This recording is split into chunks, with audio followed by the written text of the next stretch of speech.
L'Éternel te bénisse, l'Éternel te bénisse et te garde, fasse lever la lumière de sa face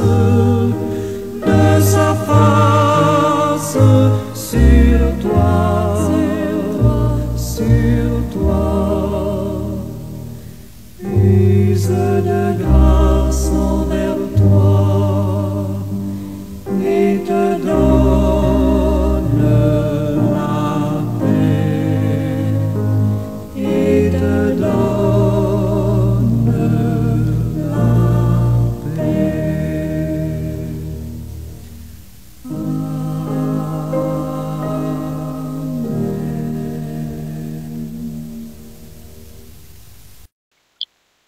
Merci, adorable Père, du fait que dans ton amour, tu as inspiré des serviteurs pour faire appel aux gens qui pleurent. Oui, Seigneur, tu inspires au point qu'ils disent, viens, âme qui pleure, viens à ton Sauveur. Papa, merci pour ces paroles combien réconfortantes, ces paroles qui nous font savoir qu'il existe un Sauveur bien-aimé pour nous dans nos détresses, dans nos tribulations, dans nos calamités. Nous n'avons qu'à avoir recours à ce Sauveur bien-aimé qui est en mesure, lui seul, de calmer nos tristesses, nos souffrances, nos détresses, de venir en aide à nous dans nos détresses, dans nos tribulations. Papa, oui, puissions-nous, ô Dieu, comprendre jusqu'à quel point que nous devons lui dire notre douleur. Nous devons, ô Dieu, lui dire en silence notre plainte au Seigneur Jésus. À lui, nous pouvons parler sans crainte aucune, sans crainte d'être scandalisé, de voir, ô Dieu, nos secrets confiés à lui et à lui seul, eh bien, se propager à travers le monde. Merci, Père.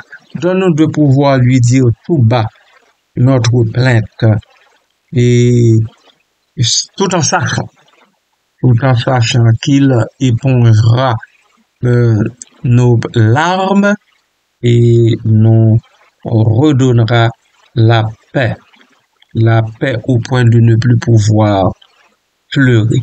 Merci Père, merci Papa, béni soit ton beau nom, en lui je te prie. Amen.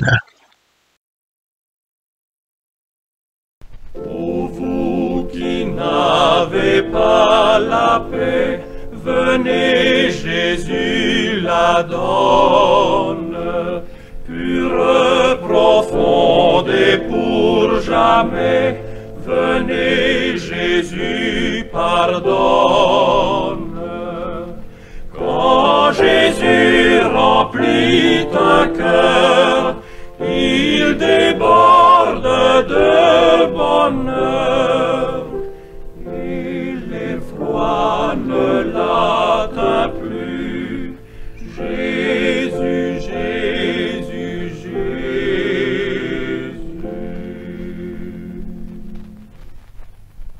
Vous qui tombez à chaque pas, venez, Jésus délivre. Celui qui se jette en ses bras peut à toujours le suivre. Quand Jésus remplit un cœur, il déborde de bonheur, car il ne chancelle plus. Jésus, Jésus, Jésus.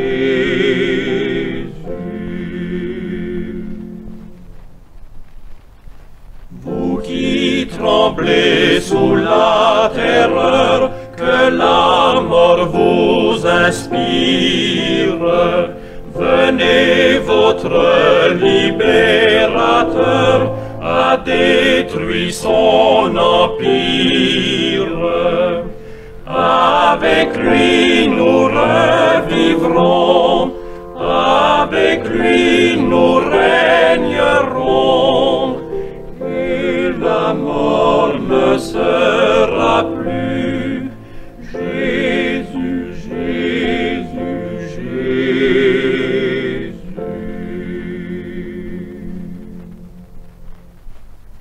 Frères et sœurs et amis de partout, bonjour. Bonjour, bon matin dans la paix et la grâce de notre Seigneur et Sauveur Jésus-Christ. Si vous n'avez pas la paix de l'âme, la paix de l'esprit, venez à Jésus. Il vous la donne et pour jamais. Je vous en donne ma parole. Vous ne me connaissez pas, je sais. Mais vous pouvez me faire confiance. J'ai toujours agi dans la mesure du possible, un homme de confiance, sous l'égide de l'Esprit Saint, l'Esprit de vérité. D'ici là, soyez richement bénis. Enfants du Seigneur, peuple de Dieu tout simplement. 2 Pierre chapitre 2, verset 1. Il y a eu parmi le peuple de faux prophètes, et il y en aura de même parmi vous de faux docteurs, qui introduiront des sectes pernicieuses, et qui, reniant le maître qui les a rachetés, attireront sur eux une ruine soudaine. Attireront sur eux une ruine soudaine. Alors, vous qui tremblez, je vous le dis déjà, du fait de constater ce que les faux docteurs, les faux prophètes sont en train de manigancer, de faire parmi le peuple de Dieu. Alors, ne tremblez pas. Ne tremblez pas. Parce que leur ruine est certaine. Et c'est une ruine soudaine. Oui, c'est un texte qui évoque l'apparition de faux prophètes et docteurs au sein d'une communauté religieuse. Alors, le texte met en garde contre les dangers de l'égarement et de l'hérésie. Oui, le danger d'égarement et de l'hérésie. L'hérésie est le fait de sombrer dans l'erreur. Décomposons-le pour une meilleure compréhension. Premièrement, il y a eu parmi le peuple de faux prophètes, nous dit l'apôtre. Cette phrase établit un précédent historique. Elle rappelle qu'il a toujours existé des individus se présentant comme des messagers divins ou des guides spirituels, alors qu'ils propagent des mensonges et des doctrines erronées. L'utilisation du terme peuple suggère une référence à l'Ancien Testament et aux prophètes, aux faux prophètes de l'Ancien Testament qui ont trompé les Israélites. Ce rappel historique sert d'avertissement. Le phénomène n'est pas nouveau et il faut s'y attendre, peuple du Seigneur. Arrêtons-nous un instant ici pour essayer de digérer tout ça.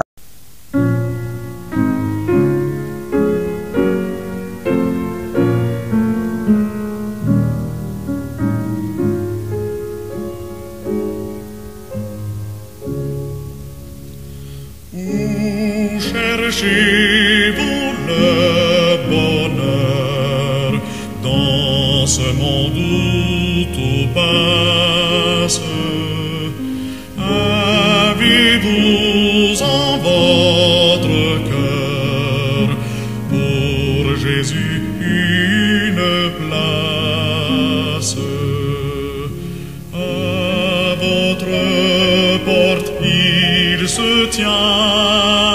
Sans cela, c'est il revient.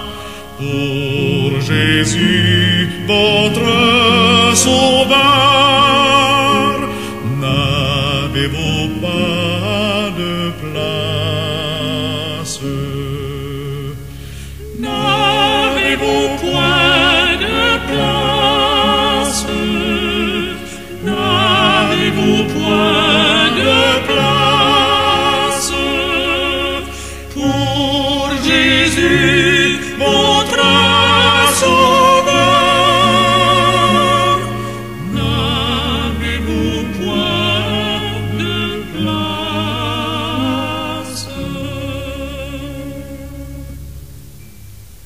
S'il a souffert, c'est pour vous, ô merveilleuse grâce, lorsqu'il était à genoux, Dieu lui voilant sa face,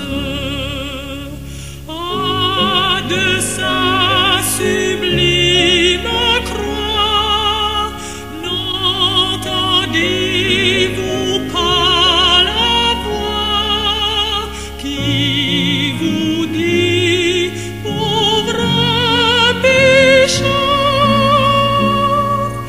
n'as-tu donc point de place?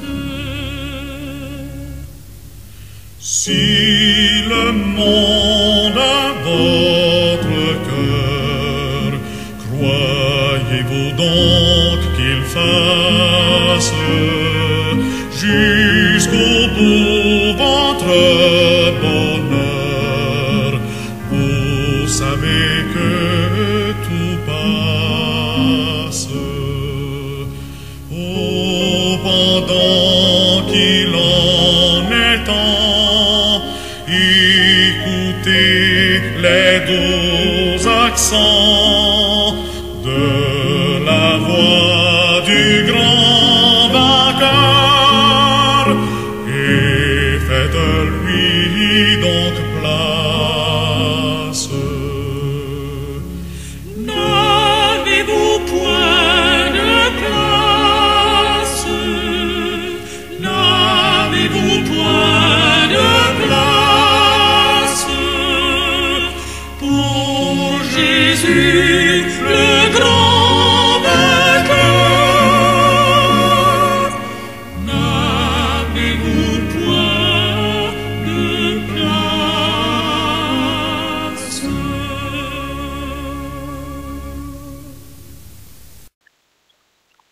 Oui, quand Jésus rencontre un cœur, il déborde de bonheur et la peur ne règne plus. Alors, nous crions et disons gloire, gloire à Jésus. Le faux docteur est faux prophète. Et il y aura de même parmi vous de faux docteurs, nous dit l'apôtre Pierre.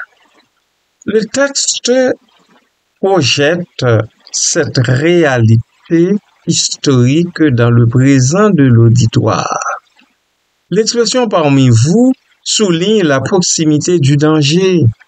Ces faux docteurs ne sont pas des figures lointaines, mais bien des individus qui se trouvent au sein même de la communauté, dans votre église même. Le terme docteur, quant à lui, implique une certaine autorité et une capacité d'enseignement, ce qui rend leur influence d'autant plus pernicieuse. Pernicieuse parce que ils ont cette autorité-là pour enseigner. Et c'est pour ça, moi, souvent, je dis, écoutez, c'est la parole qui fait autorité et non pas ce que je dis. Oh non, que Dieu m'en garde. Je ne veux pas tomber dans cette tentation, dans cette tentation de comprendre que ce que je dis, que mon verbe, que mon idéologie, écoute, est une autorité quelconque. Non, que Dieu m'en garde. Mais la parole de Dieu, si. Je vais toujours vous parler de l'autorité de cette parole qui fait loi.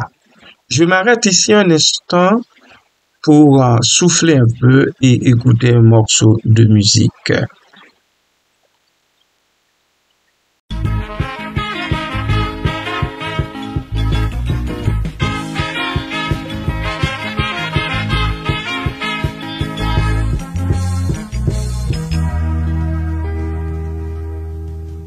Mes jours sont remplis de joie et mon cœur connaît ta peine. J'ai voyagé, mais j'ai beaucoup à voir. Mais dans mon cœur, mon plus grand désir est de te voir face à face. Où tu es, c'est où je veux aller. Tu es mon roi.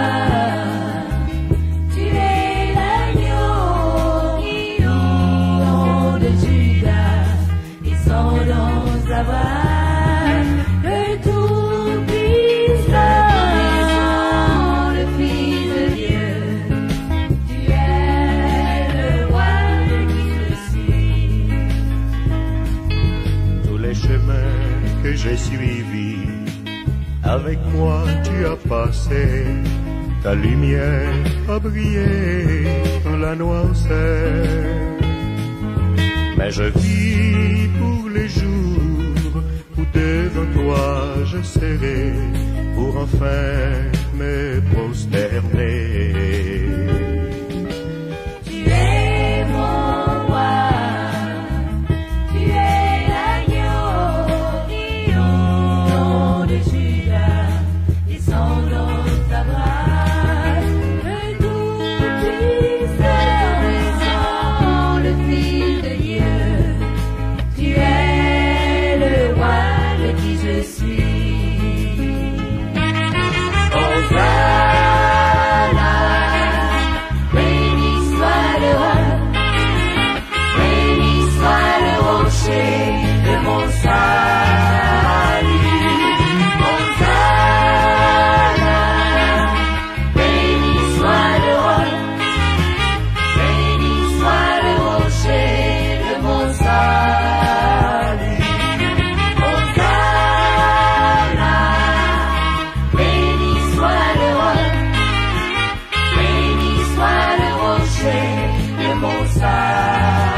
Béni soit le roc, béni soit le rocher de mon salut, le tout-puissant, le Fils de Dieu, tu es le roi de qui je suis, tu es le roi de qui je suis, tu es qui je suis.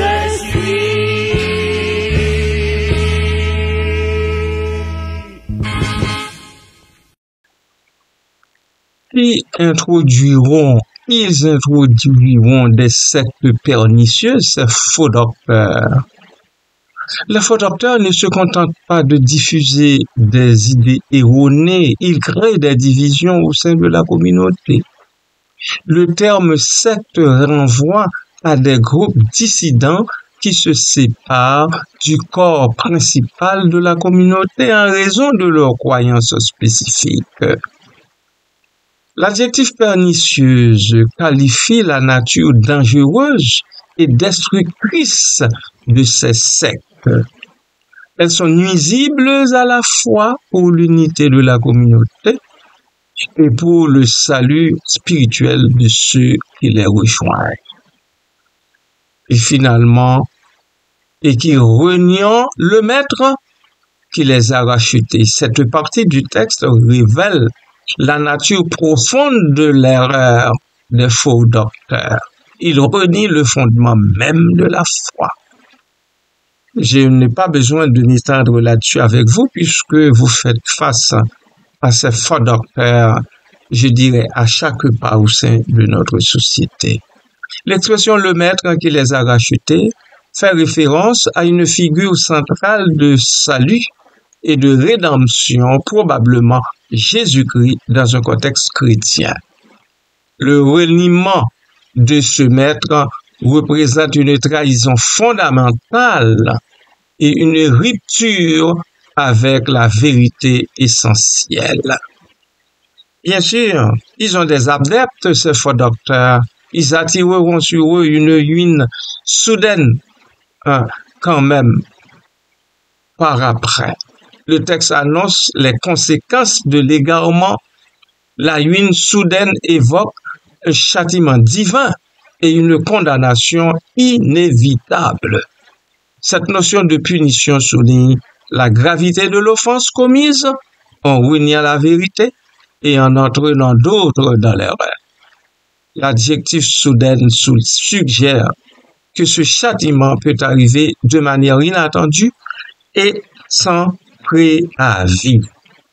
À eux donc de presser le pas, d'entrer dans le pas, d'abandonner d'abord et avant tout leur conduite malhonnête et d'entrer dans le pas. En résumé, ce texte est un avertissement solennel contre les faux enseignements et la division au sein de l'Église de Jésus-Christ. Il rappelle que l'histoire se répète et que les croyants doivent être vigilants face à eux qui prétendent détenir la vérité tout en s'écartant du véritable chemin. La conséquence de suivre ces faux docteurs est une ruine spirituelle, bien-aimée du Seigneur. Amen.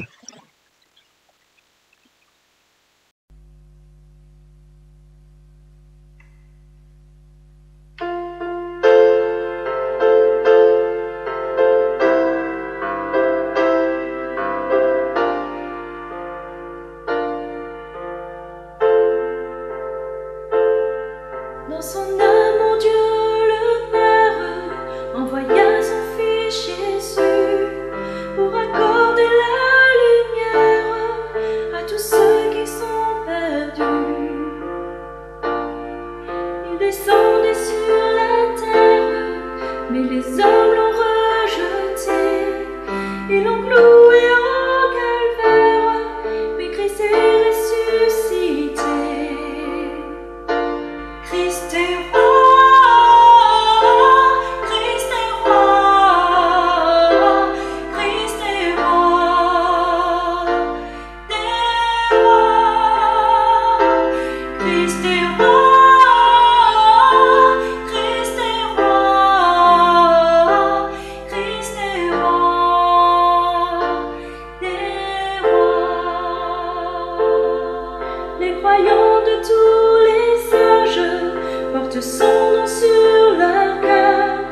Dans l'épreuve et garde courage, car leur Dieu est un sauveur. Ils vont par toute la terre annoncer le Fils béni, fier de